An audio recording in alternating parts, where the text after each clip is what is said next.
곳에서의 한 날이 다른 곳에서의 첫날보다 나은즉 악인의 장막에 사는 것보다 내 하나님의 성전 문지기로 있는 것이 좋사오니 여호와 하나님은 해요 방패시니라.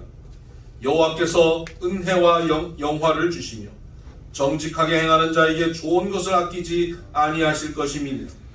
만군의 여호와여, 주께 의지하는 자는 복이 있나이다. 아멘. 이 세상에 이곳저곳 좋은 것 많다 하여 이리저리 방황하는 이들이 많이 있지만 주님, 우리는 이 세상 어떤 것보다 주님 앞에 예배하는 주의 성전으로 모이는 이곳이 가장 좋은 곳임을 고백하며 기뻐 주님 앞에 달려나왔습니다. 주님 앞에 나와 예배하는 주의 백성들, 주께 온전히 의지하는 자에게 하나님께서 복 주신다 하셨사오니 주님 약속하신 하나님의 은혜와 복을 이 자리에 예배하는 이들에게 부어 주시옵소서. 아멘. 육신이 연약한 이들을 건강하게 하여 주옵시고 마음의 소원과 간절한 기도의 제목에 주님 응답하여 주시옵소서. 지치고 피곤한 이들이 이 예배를 통하여 회복되고 일어나게 하여 주시옵소서. 말씀을 듣게 하시고 주의 말씀이 우리 안에 창조와 구원의 역사를 이루어 주시옵소서. 성령 하나님 우리 가운데 오셔서 영과 영의 교통함이 풍성한 예배가 되게 하여 주옵소서. 이 모든 말씀 예수님 이름으로 기도드립니다. 아멘. 찬송가 615장 함께 찬양하십시다.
지난 한 주간 우리의 삶을 돌아보며 참회의 기도를 드리십시다.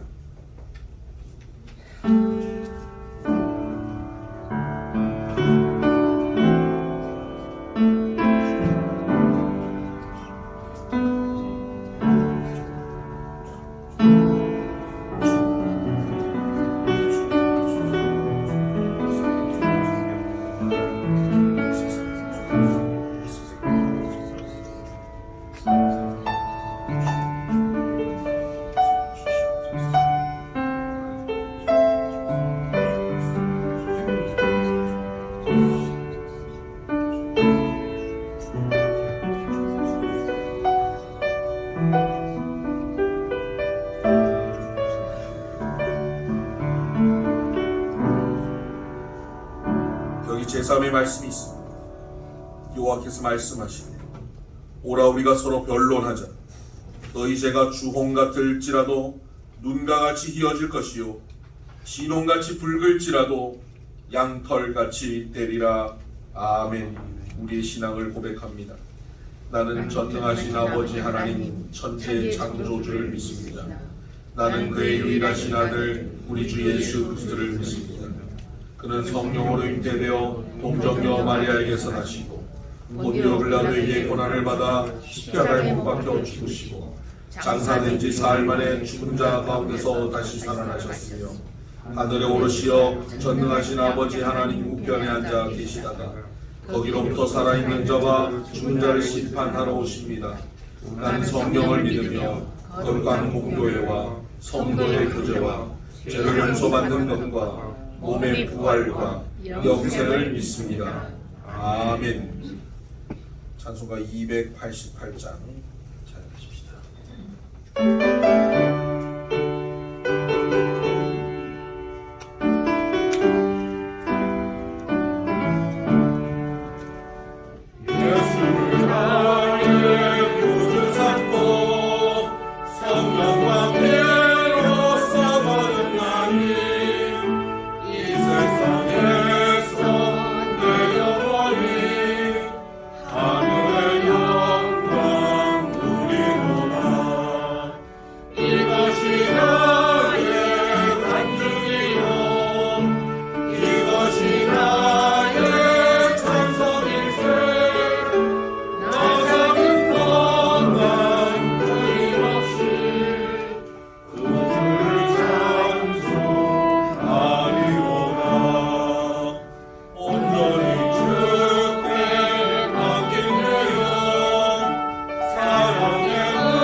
찬송가 300장입니다.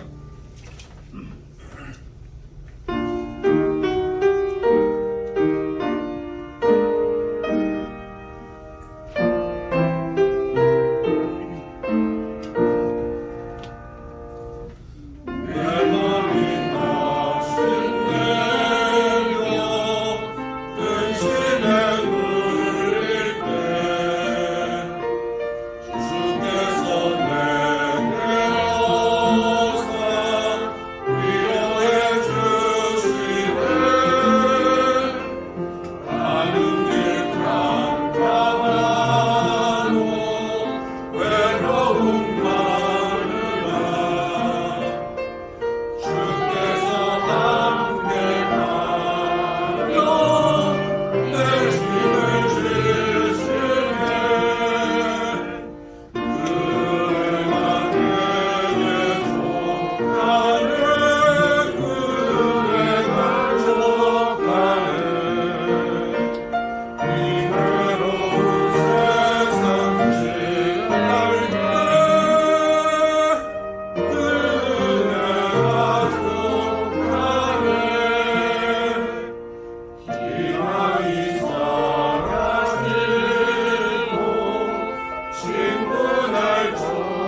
크신 하나님을 찬양합니다.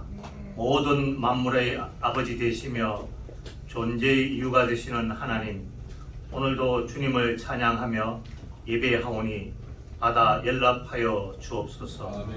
만물이 열매를 맺는 가을입니다. 한여름 그 더위 속에서 오지 않을 것 같은 가을로 접어들었습니다. 코로나로 인해 아직도 우리의 마음이 상하고 힘든 시간을 보내고 있지만 하나님은 변함없이 자연을 통치하고 운행하십니다. 우리를 향하신 하나님의 은혜도 변함없으심을 믿어 의심치 않습니다. 우리의 시각이 주님을 보지 못하고 경험할 수 없지만 믿음의 눈을 들어 주님을 보며 주님의 일하심을 묵상할 때 놀라운 은혜가 우리에게 주어짐을 믿습니다. 맑고 푸른 하늘과 아름다운 단풍으로 단장된 이 가을을 주신 하나님 아버지, 가지마다 풍성한 열매를 맺는 자연의 이치를 통하여 우리에게 열매 맺는 삶을 요구하셨지만 저희들은 주님께 드릴 열매가 없음을 고백합니다. 삶이 지치고 힘들다고 해서 무기력하지 않게 하시고 주님의 백성으로 마땅히 해야 할 일들을 잊어버리지 않고 신실함과 성취감으로 주님 주신 사명을 잘 감당하여서 우리 삶의 영적인 열매를 풍성하게 맺는 저희들이 될 수 있도록 인도하여 주시옵소서. 주님의 계명을 듣고 읽고 지키는 자들이 복이 있다 하셨습니다. 올 가을에는 저희들이 힘써 주님을 알기를 원합니다. 부지런히 주의 말씀을 묵상하며 실천함으로 살아계신 하나님의 은혜를 마음껏 체험하는 시간이 되기를 원합니다. 아멘. 우리에게 주의 음성을 들을 수 있는 영적 길을 열어 주옵소서. 아멘. 우리에게 주님과 동행하며 말씀에 순종할 수 있는 헌신적인 사랑을 허락하옵소서. 아멘. 아버지 하나님, 예배를 삼아하는 모든 성도님들이 주님 안에서 행복할 수 있기를 간절히 기도드립니다. 평강과 화평의 은혜를 각 가정에 내려 주시옵소서. 어르신들께서 신들에게 강건의 축복을 주시고 영아에서 청년들에 이르기까지 교육 공동체에 속한 모든 아이들이 예수님의 마음과 지혜를 갖게 하시어 하나님의 꿈이 우리 아이들의 비전이 되고 예수님의 인격이 아이들의 성품이 되며 또한 성령님의 건강이 성도들의 능력이 되어서 주님 주시는 선한 영향력을 펼치며 이 시대를 이겨내는 교회와 교육 공동체가 되기를 간절히 기도드립니다. 아멘. 하나님 아버지, 갑작스럽게 찾아온 질병으로 혹은 경제적인 문제로 여러 어려움을 겪는 고난 중에 있는 성도들이 계십니다. 주님께서 한 분 한 분 직접 찾아주시고 만져주셔서 지치고 힘든 성도들의 마음을 어루만져 주시옵소서. 고난 중에서도 주님의 위로 채워지는 은혜를 내려 주시옵소서.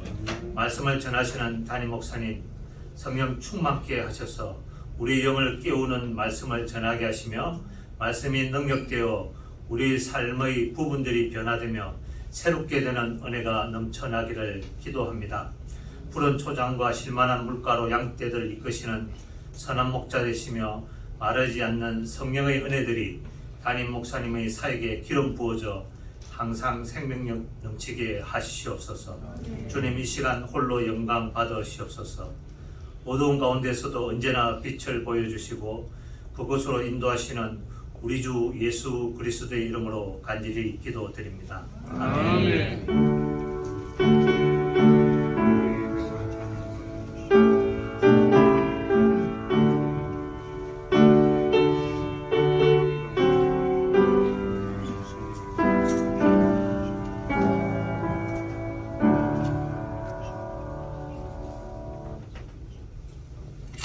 이제 찬송가 50장 찬양하면서 준비하신 헌금 하나님께 봉헌해 드립니다.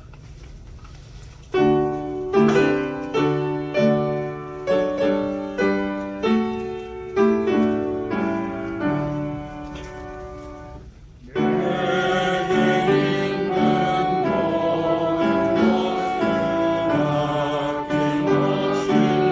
것을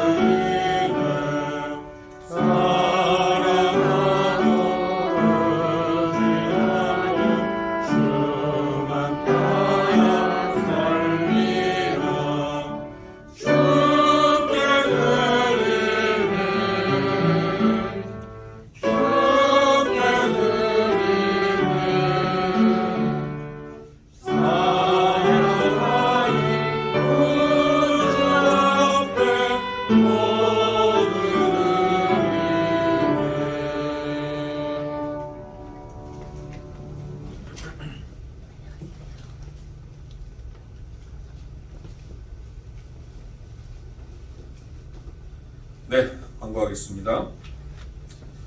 오늘 새로 오신 분들이 여러 분 계시는데요. 인다요 성도님 인도에 오셨네요. 최관식 성도님, 진짜 최관식 성도님 착하게 하시는데 환영합니다. 김현숙 성도님, 네, 환영합니다. 김선용 성도님, 네, 환영합니다. 황의준 성도님, 네, 환영합니다. 양지원 성도님, 네.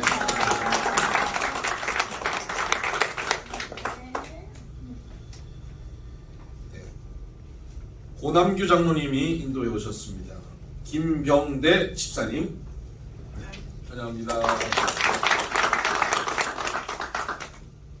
이남진 집사님,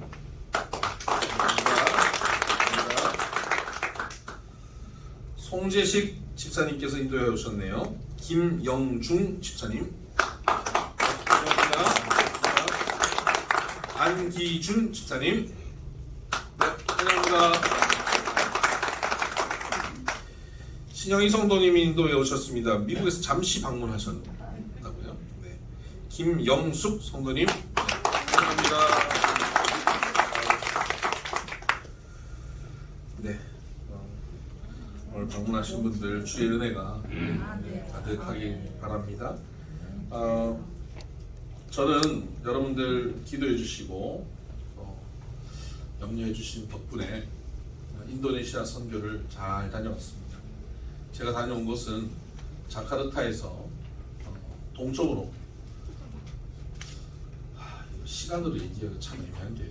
차가 안 막히면 1시간 반, 차가 막히면 5시간, 7시간. 자카르타 이 교통이 그렇더라고요. 너무 끔찍한 교통난이 너무 끔찍한 곳입니다. 그래서 그렇게 떨어진 곳인데 한국으로 치면 서울 밑에 있는 안산 뭐 이런 정도입니다. 그러니까 공단이 그곳에 지금 조성이 되고 있고 지금 뭐 인도네시아 전역에서 이제 일하려고 하는 젊은 인력들이 그곳에 모이는 아주 새로운 도시죠. 거기에 중국 사람들이 땅을 다 가지고 있고 중국 사람들이 땅을 팔고 거기서 이제 공단을 짓고 하는 그런 곳입니다. 그래서 인도네시아는 88%가 이슬람이고요. 여러분들 잘 가시는 발리 그 지역은 힌두교 지역입니다. 그래서 그리고 뭐 기독교인들은 아주 극소수가 있고요. 그곳에서 교회를 세우고 개척을 한다는 건 무척 어려운 일인데 우리 이병호 선교사님이 그 지역에 교회를 세우고, 물론 한인교회입니다. 한인교회 지금 거기에 LG도 들어가고 삼성도 들어가 있어서 그 직가랑이라는 도시에, 그래서 한인교회를 세웠습니다. 근데 교회 건축을 했어요. 땅을 사고 건물을 지었는데 문제는 그 지역의 주민들이 데모를 하면 예배를 못 드려요. 교회를 짓는다는 다 공식적으로 설명하고 관에서 도장을 받고 다 주민들이 서명을 다 받고 지었는데 다 짓고 난 다음에 우리 마음이 틀어졌어, 너네 예배 못 드려, 그러면 예배 못 드리는 거예요. 좀 무서운 지역이죠. 돈 다 들여서 건축하고도 교회 예배당을 못 쓰는 그런 일이 인도네시아에 많이 벌어집니다. 그런데 이 교회는 다 짓고 주민들이 다 찬성해주고, 그래서 제가 이번에 가서 입당 예배를 드린 겁니다. 교회 장로님들도 세우고, 그래서 임직식도 하고 같이 집회도 하고 기도하고, 얼마나 은혜스러운지 모릅니다. 인도네시아 전역에 있는 선교사님들 다 초청해서 이분들을 또 잘 섬기고, 또 제가 식사 대접도 하고, 또 밀림 지역에서 사역하시는 분들, 한인들 없는 곳에서 사역하시는 선교사님들이 오셔가지고 얼마나 할 얘기가 많으신지, 제가 몇 마디 하면 그 다음부터 몇십 마디씩 근데 그거 다 들어드리고 그렇게 섬기다 왔습니다. 그래서 저희가 섬기는 그 인도네시아 이병호 선교사님의 그 가나안 교회는 인도네시아 선교에 아주 중심적인 역할을 하게 될 것 같아요. 지금도 이미 하고 있고요. 인도네시아 선교사님들을 초청해 밀림에 있는 선교사님들 초청해서 여기서 또 격려하고 힘을 얻게 하고 또 다시 또 보내고 또 다른 지역에 또 교회를 개척하는 일을 이 인도네시아 베이스 캠프가 될 것 같습니다. 너무 좋은 교회를 우리가 파송한 선교사입니다. 우리 교회가 파송한 선교사님이 그곳에서 너무 귀한 사역을 잘 감당하고 계셔서 참 기뻤습니다. 우리 선교사님이 이병호 선교사님이 우리 비손교회 성도님들 감사하다고 제가 오는데 빈손으로 보내지 않고요. 루아 커피 아십니까? 네. 사양 고양이 배설물 루아 커피 이거 한 잔에 뭐 몇만 원씩 하잖아요. 5만 원, 7만 원, 뭐 10만 원 하는데 그 루아 커피가 인도네시아니까 ABC급이 있어요. 커피를 루아 그 사양 고양이 똥에 이렇게 넣어가지고 숙성시킨 거 그게 일반적으로 우리가 수입해 먹는 거예요. C급. 또 조금 비싼 거 그럼 호텔에서 드시는 조금 비싼 거는 루악을 사양 고양이를 사육해가지고 거기에 커피를 억지로 먹인 다음에 커피 소화 안 되거든요. 그래서 커피가 그대로 나오는 거예요. 그걸 파는 거 이게 B급입니다. A급은 뭘까요? 산에 돌아다니는 고양이가 나무에 달려있는 커피를 먹고 산 천지에 구석구석에 있는 것을 사람들이 일일이 주워서 만든 게 A급입니다. 제가 가져온 게 A급입니다. 이 A급을 그 가나안 교회에서 그 A급을 모아서 그것을 오기 전날 볶았습니다. 커피 전문가예요. 볶아서 보내셨습니다. 그래서 오늘 여러분 식사하실 때 밑에 내려가셔서 식사하실 때 커피를 옆에서 내려서 드릴 겁니다. 커피만 드시고 가도 오늘은 너무너무 행복하실 겁니다. 물론 에스프레소로 내리지를 못해요. 우리가 기계가 지금 마땅치 않아가지고 그래서 그냥 일반적인 커피를 내리는 것으로 내려서 드릴 텐데요. 에스프레소로 내리는 것보다 조금 덜하겠지만 어쨌든 이게 뭐 한 잔에 이거 15만 원짜리야 이렇게 생각하시고 드시면 되겠습니다. 그래서 드시면서 인도네시아 선교를 위해서 더 기도해 주시길 바랍니다.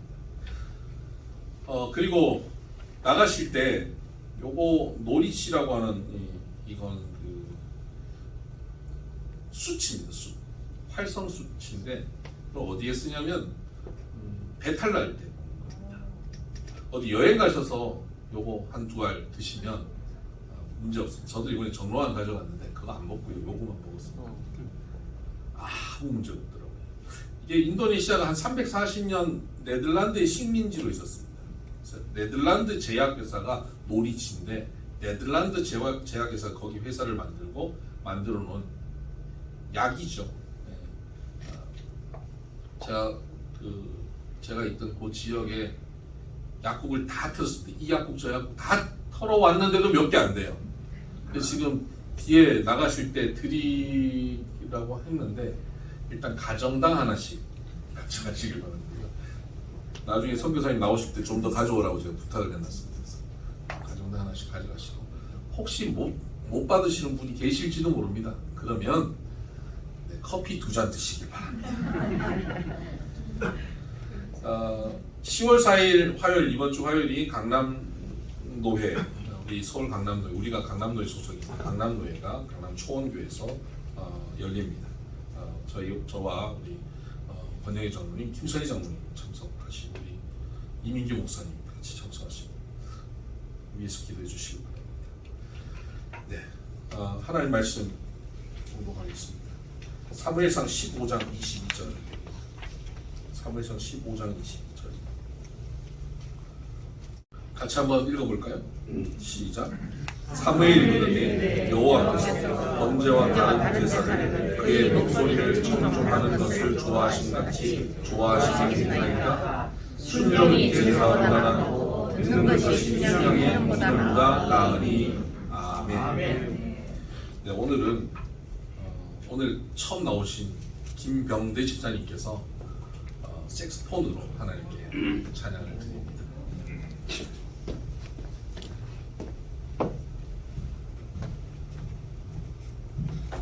할렐루야, 반갑습니다. 말씀드리겠습니다. 저는 이제 예비역 대령 출신입니다. 여기 계시는 김주원 장군님하고는 상당히 오사공 군수로서 군의 기여를 엄청나게 많이 하신 분입니다. 평상시 존경하고, 그래서 여기 계신다 하길래 안다고 제쳐놓고 그냥 왔습니다 오늘. 근데 저는 이제 노원 승복음교회 제가 안수 집사로 지금 오늘도 헌금송 하고 왔습니다. 그렇게 하시고, 그리고 원래 이제 하면은 색선 반죽에다가 쫙 깔면 멋지게 나오는데 여기는 준비가 아직 시스템 안 돼가지고 그냥 혼자, 저는 아마추어인데 프로가 아니라 그냥 은혜되는 거 제가 한 곡만 딱 그냥 부를 테니까 생음바로 하실 테니까 그렇게 좀 들어주시기 바랍니다.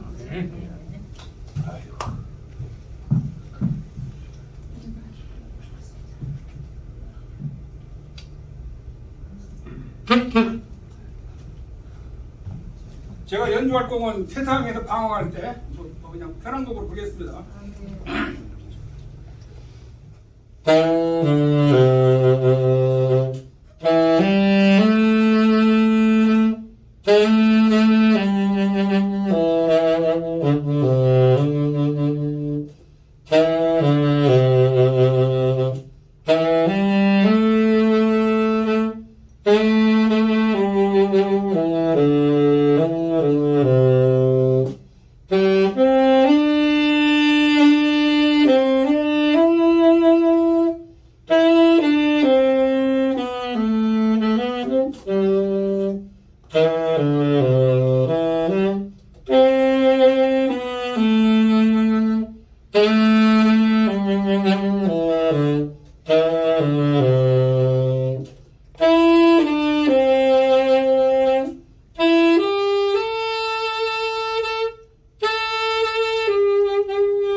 감사합니다. 이제 은퇴하시고 또 악기를 또 이렇게 열심히 배우셔서 곳곳에서 찬양하시는 모습이 너무 아름답습니다. 감사합니다. 또 분에서 일평생 계시다가 이렇게 또 이제는 또 찬양으로 이렇게 나누니까 너무 감사하고요. 어제 또 국군의 날이었는데 김전 장로님도 그렇고 또 김병대 주사님도 그렇고 오늘 수고하셔서 국방으로 수고하셔서 우리가 이렇게 안전하게 지낼 수 있어서 참 감사합니다. 오늘 사무엘상 15장 22절 말씀으로 순종이 어려운 이유라는 제목 가지고 함께 말씀을 나누겠습니다. 여러분, 아이들을 키우면서 아이들에게 우리가 제일 원하는 것은요, 100점 맞아오는 것. 그거 아니잖아요. 순종할 줄 아는 아이가 되는 것. 이거 원합니다.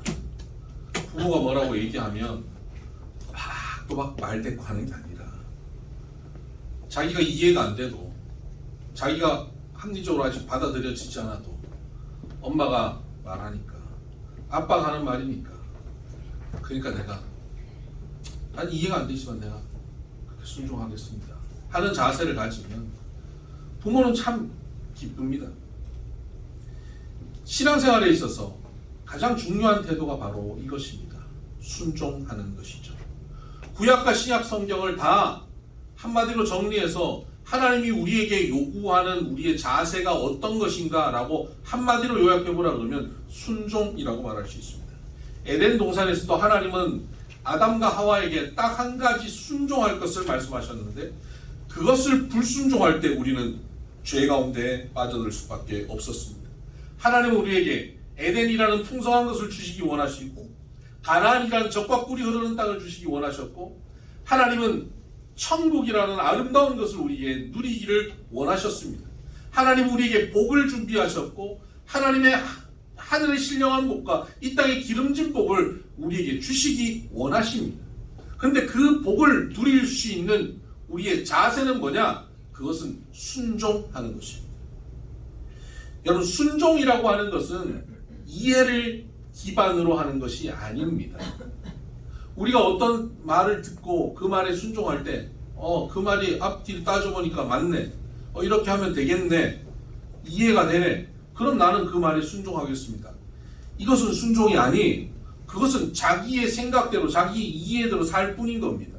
순종이라고 하는 것은 내가 이해가 되지 않는데, 설득이 아직 되지 않는데, 합리적으로 받아들여지지는 않지만 그 말을 하는 그 대상에 대한 관계적 신뢰 때문에 신뢰를 기반으로 해서 따르는 것, 그것이 순종입니다.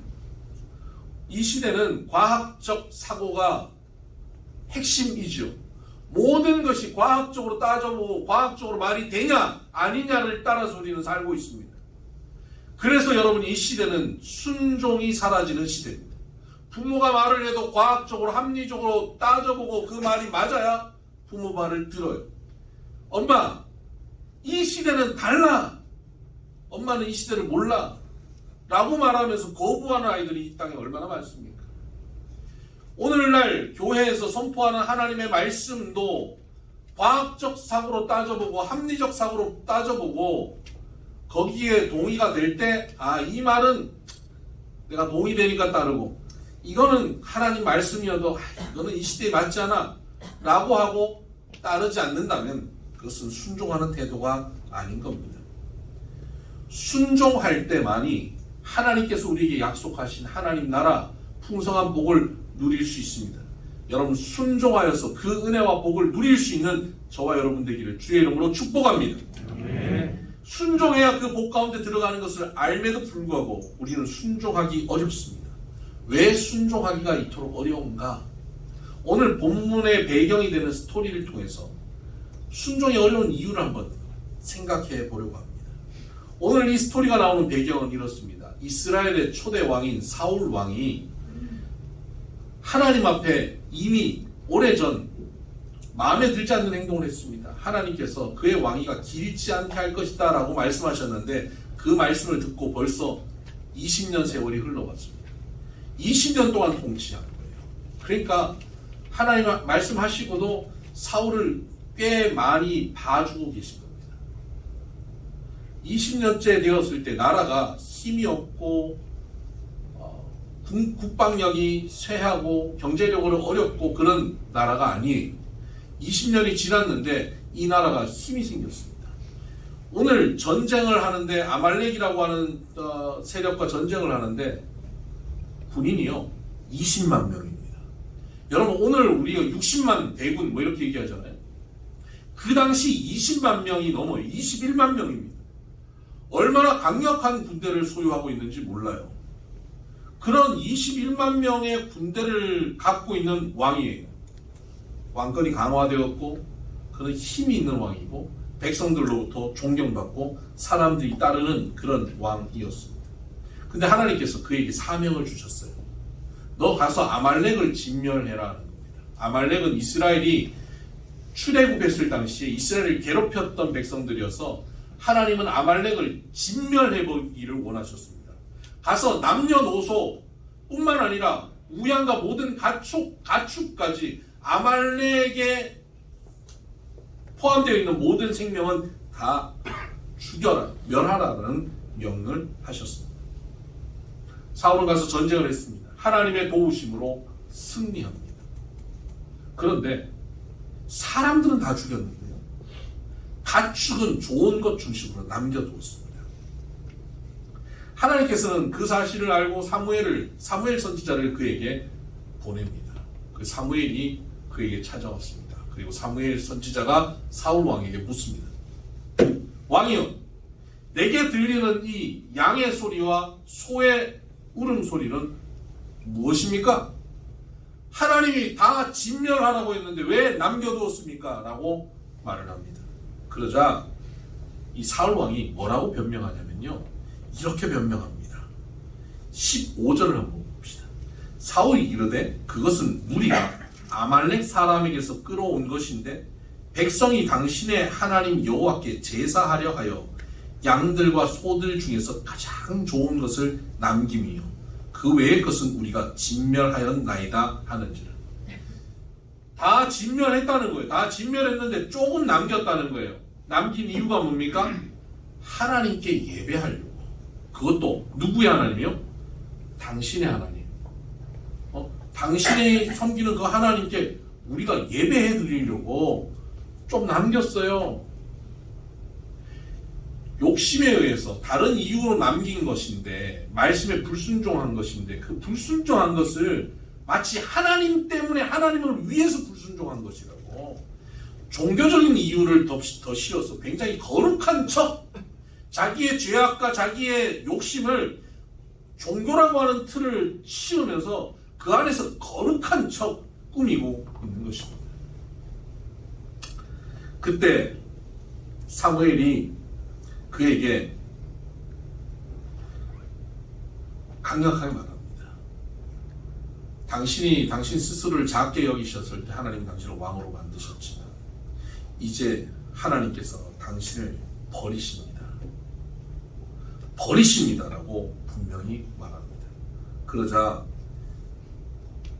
사울 왕이 위기에 직면하게 된 거죠.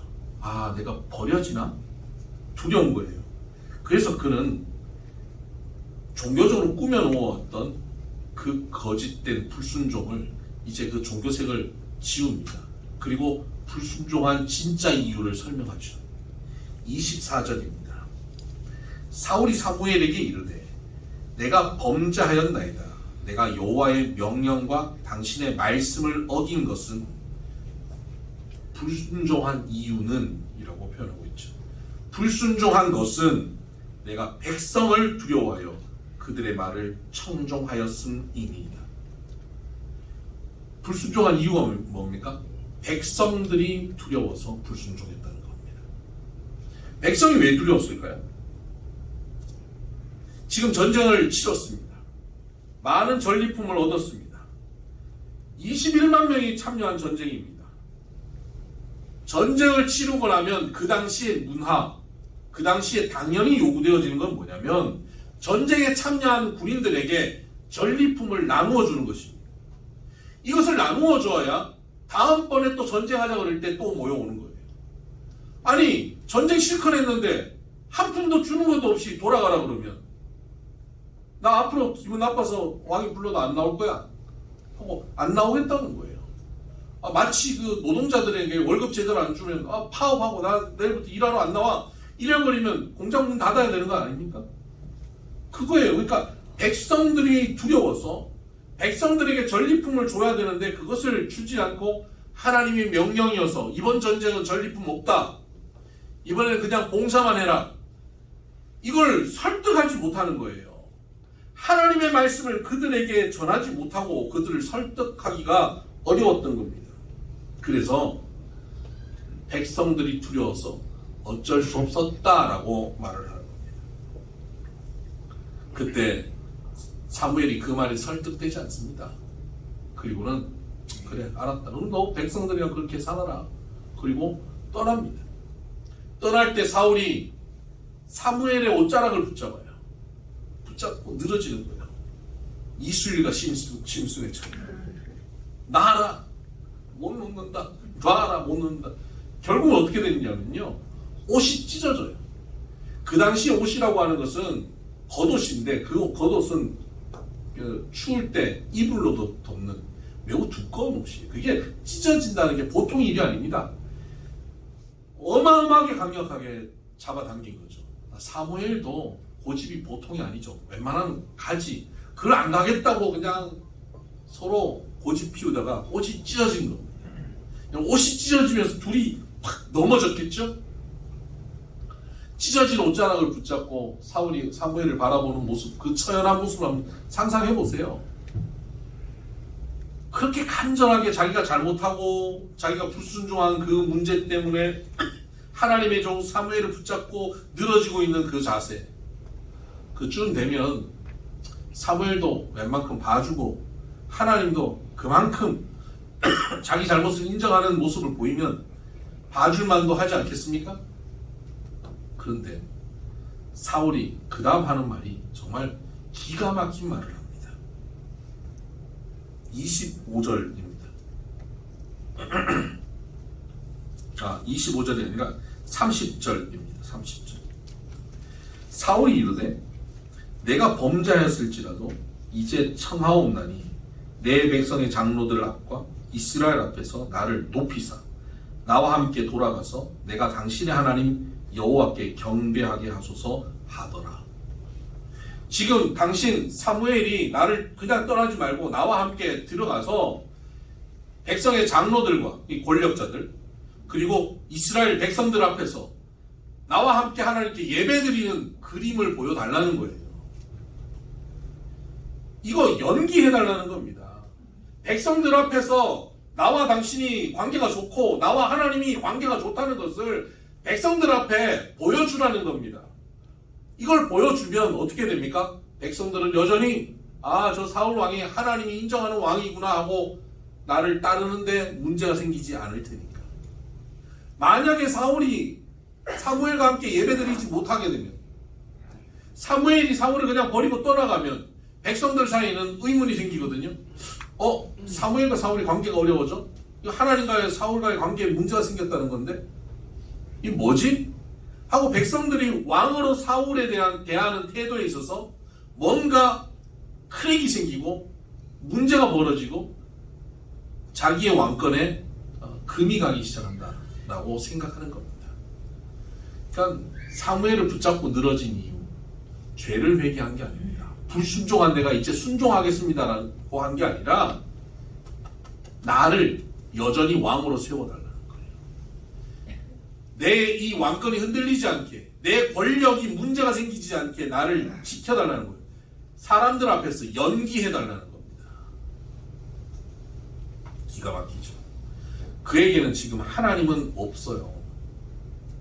그에게 눈에 보이는 것은 오직 사람들 뿐입니다. 사람들이 두려워서 그가 불순종했다고 했잖아요. 그가 지금 갖고 있는 권력을 잃어버릴까봐 불순종한 거예요. 이 권력의 근거가 어디에 있느냐? 사람들에게 있다고 생각하는 겁니다. 사람들의 지지도. 사람들 중에 권력자들이 도와주느냐 안 도와주느냐. 사람들의 평판, 내가 갖고 있는 왕권, 군사력, 경제력, 정치력, 여기에 이 모든 것이 달려있다고 생각한 거예요. 그것을 성경은 뭐라고 표현하냐면 너는 너를 작게 여겼을 때 하나님이 왕으로 세웠지만 지금은 네가 작게 여기지 않는다라고 표현하죠. 지금은 교만하다는 겁니다. 전에 겸손하게 살았을 때는 하나님께서 너를 왕으로 세웠지만 이제 교만하여서 하나님이 너를 버리셨다라고 말씀하고 있는 겁니다. 여러분, 하나님께서는 겸손한 자를 통해서 하나님께서 일하십니다. 교만하여지면 하나님께서 함께하지 않으십니다. 사울은 자기 자신이 지금 누리고 있는 것의 근거가 자기의 갖고 있는 힘이 근거라고 생각했고 백성의 지지도가 근거라고 생각했고 갖고 있는 환경이 근거라고 생각한 거예요. 이게 교만입니다. 교만은요, 나 뭐든지 할 수 있어요, 나 잘났어요, 이게 교만이 아니라 내가 잘났고 내가 할 수 있고 내가 능력 있고 하는 그 모든 것의 근거가 나에게 있다, 아니면 내 주변에 있다라고 생각하는 것이 교만이에요. 그러면 겸손은 뭡니까? 내가 가진 모든 것, 내가 지금 잘하고 있는 것조차도 나에게 근거하지 않고 전적인 하나님의 은혜다. 하나님이 함께 하셨기 때문에 내가 이 자리에 있을 수 있고 이렇게 살아갈 수 있다라고 고백하는 것이 겸손입니다. 아멘. 하나님 없이는 나는 한순간도 살 수 없다라고 생각하는 게 겸손이에요.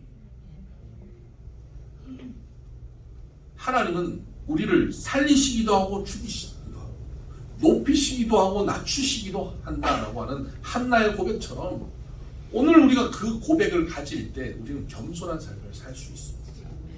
사람은요, 하나님 없이 마치 자기 힘으로 무언가를 하려고 하는 그 태도를 얼마나 쉽게 가지는지 몰라요.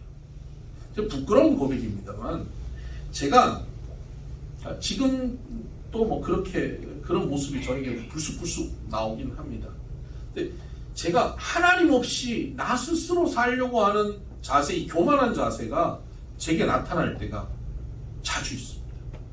대표적으로 시골에 고향에 가족들과 함께 갔다가 밤늦게 돌아오는데 저는 밤에 운전하는 게 무척 힘들거든요. 눈에 좀 문제가 있어서. 근데 밤에 운전하고 돌아오는데 이게 너무 졸리고 힘들어요. 근데 조는 척하면 또 가족들이 불안해하니까 아닌 척하면서 운전을 하는데 그 운전을 하면서 하나님께 기도합니다. 하나님 도와주세요. 하나님 도와주세요. 운전하는데 얼마나 간절히 기도하면서 운전하는지 몰라요. 밤에. 하나님 도와주시지 않으면 집에 못 가요. 하나님 도와주세요. 간절하게 기도하는데 톨게이트를 딱 빠져나오는 순간 이제 집까지 한 5분 거리 톨게이트 딱 빠져나오는 순간 제 안에서 어떤 생각이 나온지 아세요? 아휴 이제 살았다. 하나님 안 도와줘도 집에 가겠다. 오, 하나님 안 도와줘도 집에 가겠다는 생각이 딱 드는 거예요. 그러니까 마음이 편한 거 있죠. 이게 교만입니다. 야, 이 정도 되면 하나님이 안 도와주셔도 내 회사는 안정적일 거야. 이 정도 되면 하나님 안 도와주셔도 내 자녀들이 잘 될 거야. 이 정도면 하나님이 안 도와주셔도 난 건강하게 살 수 있어. 아, 편하다. 이게 교만이에요.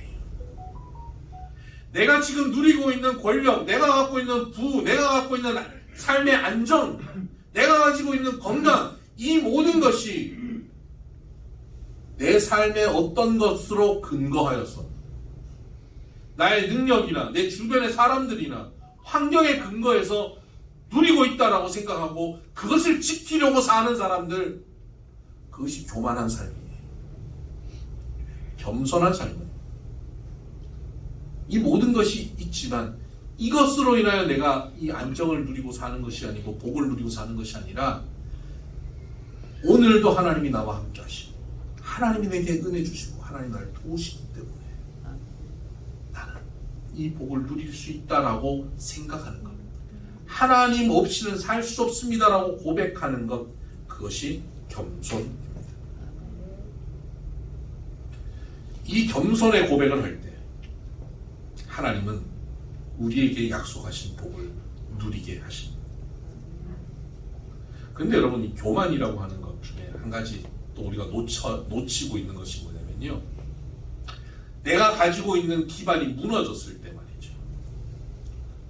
사람들도 등지고 떠나버리고 내가 갖고 있던 어떤 물질들도 다 어느 날 사라져버리고 심지어 건강도 잃어버렸을 때 그때 절망하는 것, 난 돈도 없고 날 믿어주는 사람도 없고 건강조차 없다. 이 내가 할 수 있는 게 뭐가 있냐? 난 아무것도 못한다. 절망해버릴 때 이것도 교만입니다. 아니, 난 못한다는 거 겸손이라면서요. 아니요. 내가 지금 못하는 이유가 뭡니까?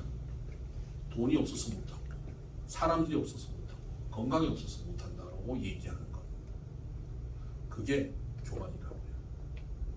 못한다는 말이 하나님 없으면 못한다라고 말을 할 때는 겸손이지만 내가 가지고 있는 환경이나 근거나 내 힘이나 내 능력이 없기 때문에 못한다라고 절망할 때는 그것이 교만이에요.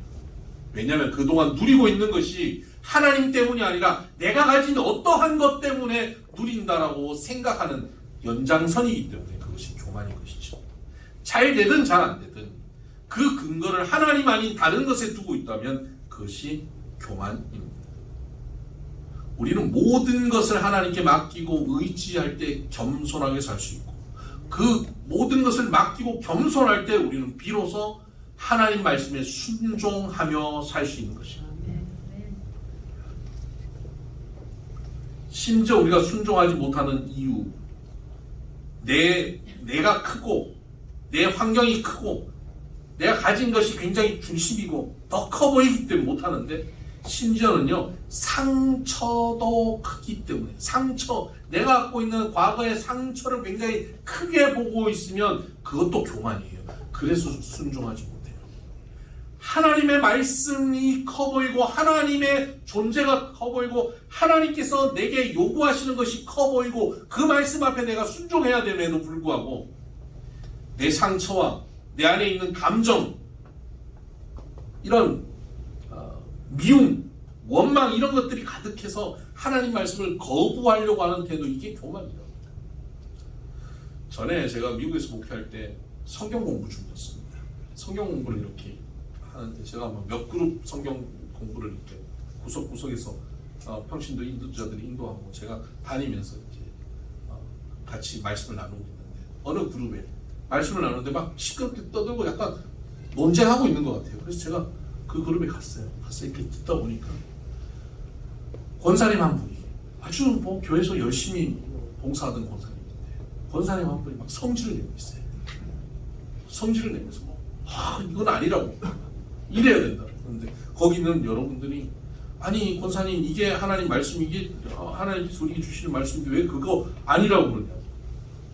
그래서 제가 보니까 권사님이 엉뚱한 얘기하고 있는 거예요. 그래서 제가 권사님한테 성경을 다 찾아서 이거 이렇게 말씀을 저렇게 말씀, 권사님이 생각하는 것이 이 잘못된 거라고, 하나님 말씀 이런 것입니다라고, 이 말씀에 순종하셔야 됩니다라고 말을 하니까 권사님이 뭐라 했는지 아세요? 몰라요. 하나님 뭐라고 말했든지 난 상관없어. 나는 이렇게 살 거예요. 이러는 거예요. 기가 막히더라고요. 근데 왜 그렇게 말을 하나 생각해 보니까, 미국 와서 전에 그런 말씀대로 살다가 받은 상처가 있는 거예요. 배신당하고 경제적으로 손해보고 상처받는 게 있으니까 그 상처가 커가지고 그 상처를 지키기 위해서 나는 그렇게는 살지 말아야지, 그 말씀대로 살았다가 또 상처받을 거야 하고 자기 상처를 지키려고요 말씀을 거부해버린 거예요. 이분에게는 상처가 말씀을 불순종하게 하는 교만의 이유였습니다. 여러분, 하나님의 존재보다, 하나님의 말씀보다 나의 감정이 크고 내 느낌이 더 크고 내 판단력이 더 크고 내가 갖고 있는 능력이나 주변의 환경이 더 크다고 느끼고 살아가면 그것이 교만이고, 그 사람은 하나님 말씀에 순종할 수가 없습니다. 전에 우리 교인이 아니라 어느 다른 교회 교인이 저에게 전화를 했습니다. 그리고 자기 교회 안에 있었던 이야기를 저에게 들려줍니다. 목사님, 제가 억울해서 못 살겠어요. 너무 화가 납니다. 라고 막 얘기를 하는데, 들어보니까 듣는 저도 화가 나는 거예요. 아니 집사님, 어떻게 그럴 수가 있어요? 예수 믿는다는 사람이 어떻게 그럴 수가 있어요?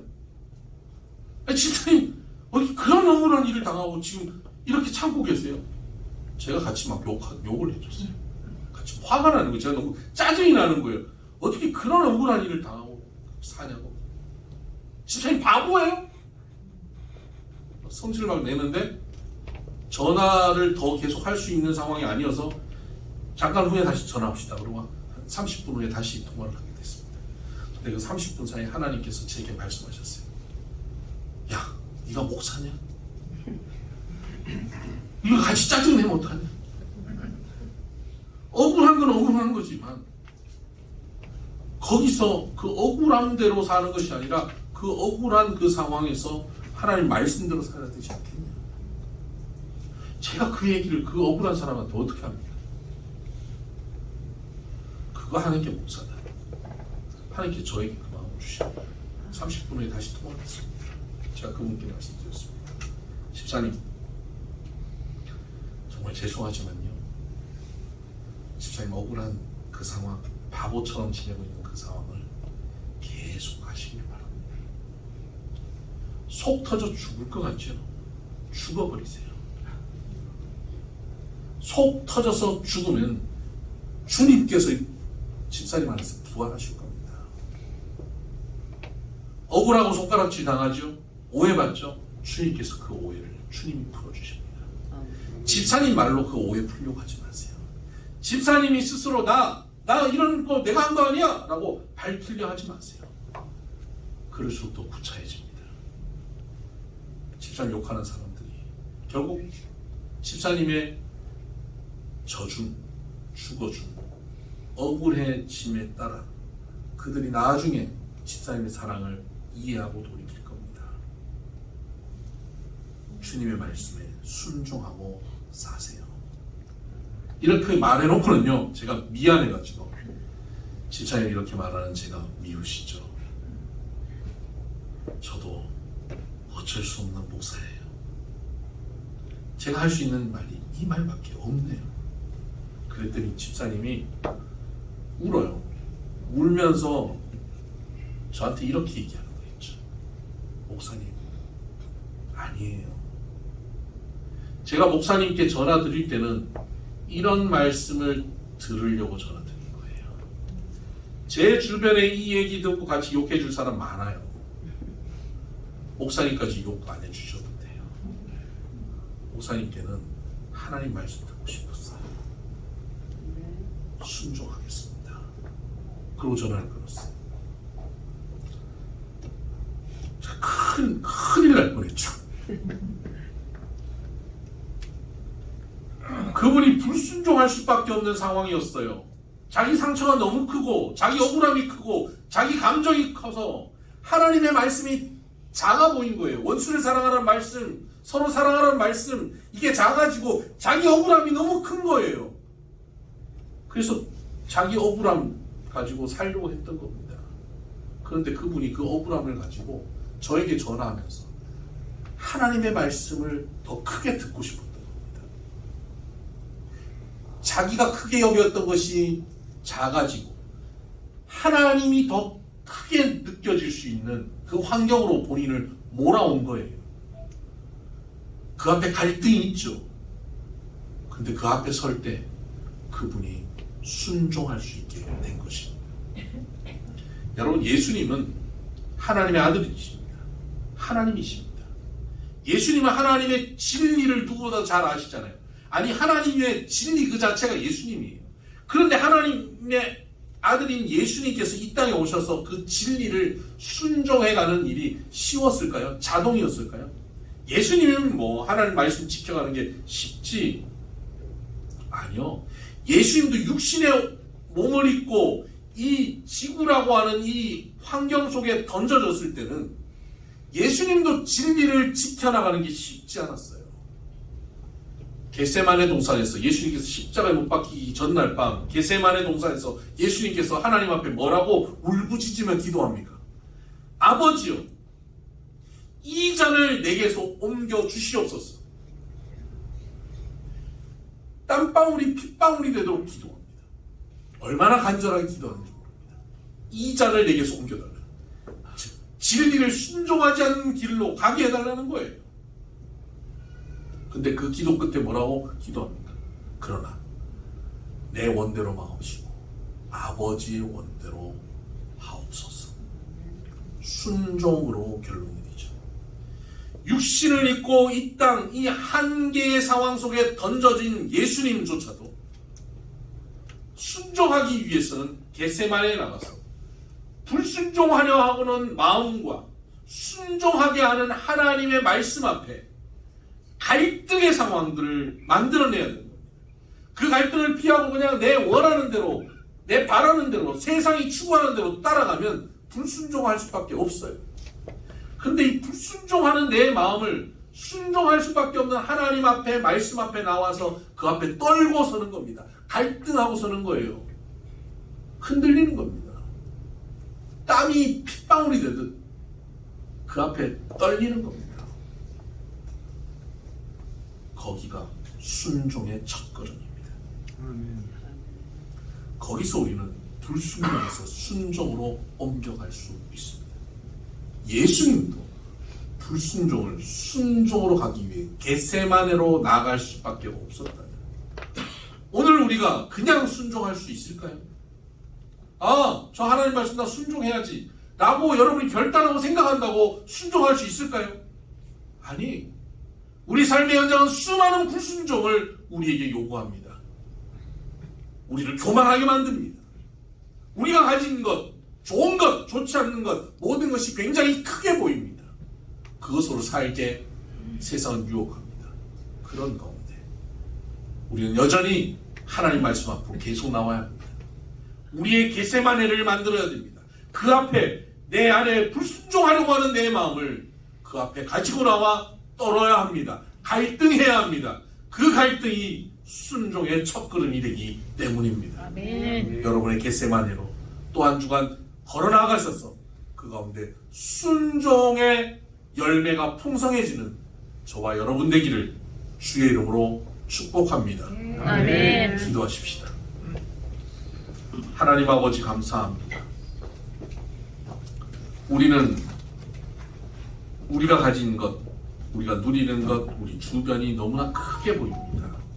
하나님은 보이지 않고 이 환경이 커 보이고 내 감정과 내 판단이 커 보입니다. 주변에 사람들이 커 보입니다. 사람들이 뭐라고 말하는 것이 더 신경 쓰입니다. 그런 우리들이 하나님 말씀에 순종하며 나가기를 원하오니 주여 이러한 연약한 우리들, 교만한 우리들이 주님 앞에 나와서 불순종하려는 우리의 모습을 주님 앞에 가지고 나와 말씀 앞에 내어놓고 갈등하고 흔들려서 결국은 순종의 자리로 나아갈 수 있도록 우리를 이끌어 주시옵소서. 예수님 이름으로 기도드립니다. 아멘. 찬송가 449장입니다.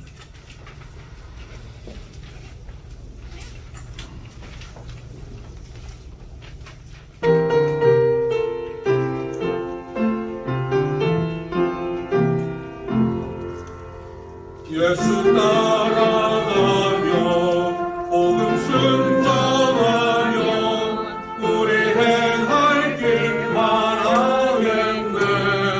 주를 의지하여 순종하는 자를 주가 늘 함께 하시리라.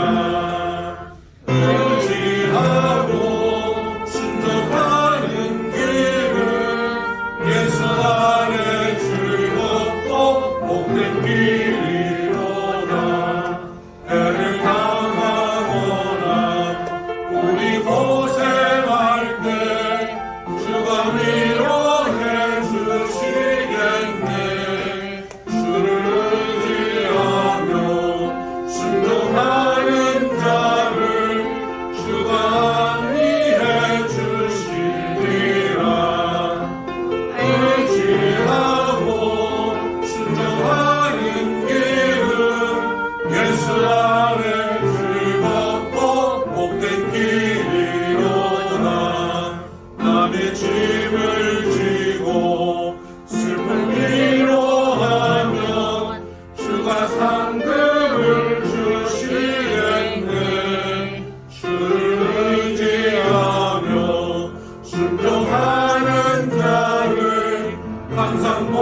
말씀을 기억하며 각자의 음성으로 기도하십시다. 순종하지 못하였던 우리의 모습들, 우리의 욕심들, 교만들 주님 앞에 내어놓고 주님 말씀 앞에 나와 갈등되지만 결국 순종의 자리로 갈 수 있게 해달라고 같이 기도하십시다. 기도합니다. 하나님 아버지, 우리 삶의 자리에 내가 주인 되어버리고 세상이 커보이고 내가 커보이고 내가 가진 것이 더 중요하고 커서 하나님의 말씀은 작아 보이고 멀어 보이고 그래서 순종하지 않는 우리의 모습들 가슴을 고백합니다. 주님, 우리가 주님 말씀 앞에 더 가까이 나오고 주님의 말씀이 우리에게 더 크게 들릴 수 있도록 우리를 이끌어내게 하여 주시고 불순종하려는 우리의 모습, 순종의 자세로 변화되어 주시도록 주여 도와주시옵소서. 순종하는 자에게 허락하신 하나님의 복과 은혜와 사랑이 우리가 넘쳐나게 하여 주옵소서.